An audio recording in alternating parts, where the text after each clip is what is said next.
We see K-dramas covering a lot of different topics these days, but this was not the case in the past. In fact, the many different genres we are watching at the moment are the result of blood, sweat, and the popularity of pioneering series. And today, we are discussing the classics, the first of its kind. K-drama is so popular that they started a whole new genre. Number 1. Boys Over Flowers paved the way for K-dramas about rich students. The Heirs, Tempted, Extraordinary You, even Hwarang, and Sung Kyung Kwan's Scandal, all of these are super popular dramas that rock up our world. But they all have another thing in common. Their stories revolve around a group of rich students and a poor female lead. But before there were any of them, there was Boys Over Flowers, the OG rich students drama that basically started the whole genre. Starring a handsome cast which included Lee Min-ho and Gu Hye-sun, this was the series that basically kickstarted these actresses' fame, surged the Hallyu wave, and brought K-dramas to the world.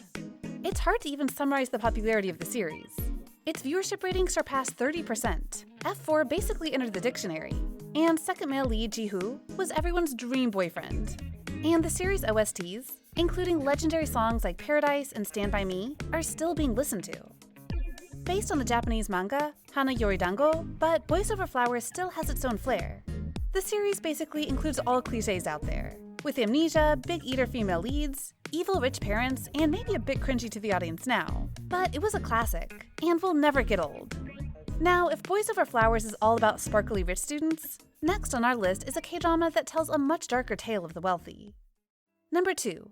Sky Castle paved the way for K-dramas about rich people problems. Money can't buy happiness, people say, and many K-dramas set out to prove this statement true. From the popular Penthouse, the recent Mine and The Road Tragedy of One, to the upcoming High Class, all show fierce competition, clashes, and the immense pressure of being rich.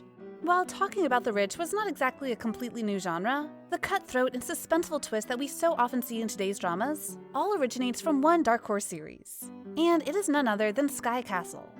If previously, the rich people's problem in K-dramas is mostly fighting one family for inheritance, Sky Castle shows a much grimmer nature. With murders, cheating, fighting amongst different families, and the pressure of being a child of the rich, it shows strong women that will do everything to boost the life of their children, and was packed to the brim with drama. This means little room for humor, less righteous characters, and plot twists in almost every episode. But all these different points had made the series stand out, and from an experimental series with ratings as low as 2%, Sky Castle became the most successful drama in its years of release, entailing a whole genre after it ended. Ever since Sky Castle, no year goes by without at least one cutthroat K-drama that sheds light on the life of the wealthy. They were all stressful to watch, but so damn good that we hope the trend won't end anytime soon. But if you feel a bit too stressed from all these series, perhaps we should move on to something more romantic. Number 3. My Girlfriend is a Gumiho paved the way for K-dramas about human and non-human relationships. As K-drama geeks, who are we to miss out on some sweet, sweet romances? And to spice up our experiences, many producers like to add a fantasy element by making half of the main couple something not so human. Say, have you watched Goblin, Doom at Your Service, Legend of the Blue Sea, My Roommate is a Gumiho? All of these are dramas that follow such a trend, showing that love is not only possible for the regular human. But before hot and supernatural love interest became the trend it is today, there was one drama that popularized the concept, My Girlfriend is a Gumiho, played by the lovable Lee Seung-gi and Shin Min-ah. The series was short and sweet, and through it, we witnessed the charm of seeing an old creature being naive in the human world.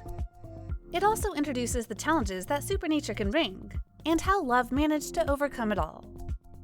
While My Girlfriend is a Gumiho is not exactly the first out there that introduces a super female lead, it was certainly the most popular, with viewership ratings peaking over 20%.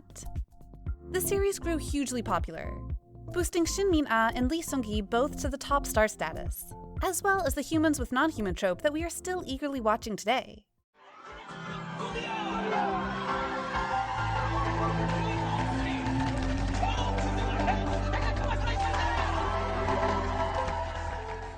And if you are wondering why we didn't mention My Love from the Stars for this genre, then, well, it's coming right up. Number 4. My Love from the Stars paved the way for K-dramas with crazy female leads.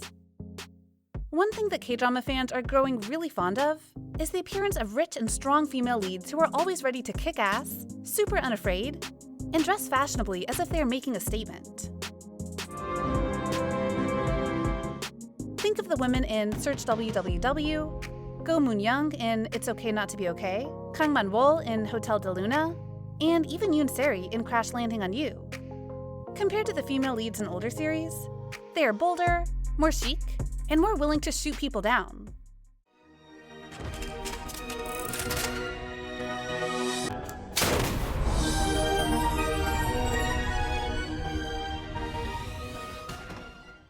And we have my love from the stars to thank for that, because the character Chon Sung-gi from this series is basically the OG crazy rich female lead. She's wild and funny, jaded but still somewhat naive, and adopts a style that always places her in the spotlight. She's the charm of the series, and together with Kim Soo-hyun, had created a K-drama so widely popular that its viewership rating came close to 30%. Honestly, there's no denying the popularity of this series. And if it had given inspiration for great female characters, then who are we to complain? Finally, we have Coffee Prince, which paved the way for K-dramas which include cross-dressing. Yes, gender bender or cross-dressing is no new trope in the drama world, but the first series that actually helped this genre gain relevance in Korea is no other than Coffee Prince. The series' premise is nothing too complex. There's a coffee shop, a gang of handsome guys, and Gong-yu is the male lead. The only twist is that Yoon Eun-hye, one of the shop's employees, is a girl pretending to be a guy to earn money for her family.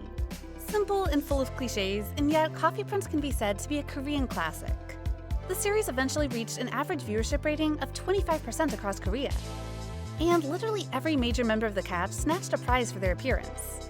And ever since the success of Coffee Prince, we started to see cross-dressing series popping up every once in a while. From those set in ancient times like Love in the Moonlight and Sung Kyung Kwan Scandal, to those set in the present like To the Beautiful You and You're Beautiful, it seems that the trope isn't going to get old anytime soon. The genre had also spurned a twist where it's the male lead who dresses up as the woman. So give it a try if you want something more organic. And that's the list. Did you enjoy all of these dramas and those that took their inspirations? Did we miss out on any other series that were the first of its kind? Feel free to let us know in the comment section. And if you want more videos like this, like, share, and subscribe to bbalidrama. We'll come back soon. See ya!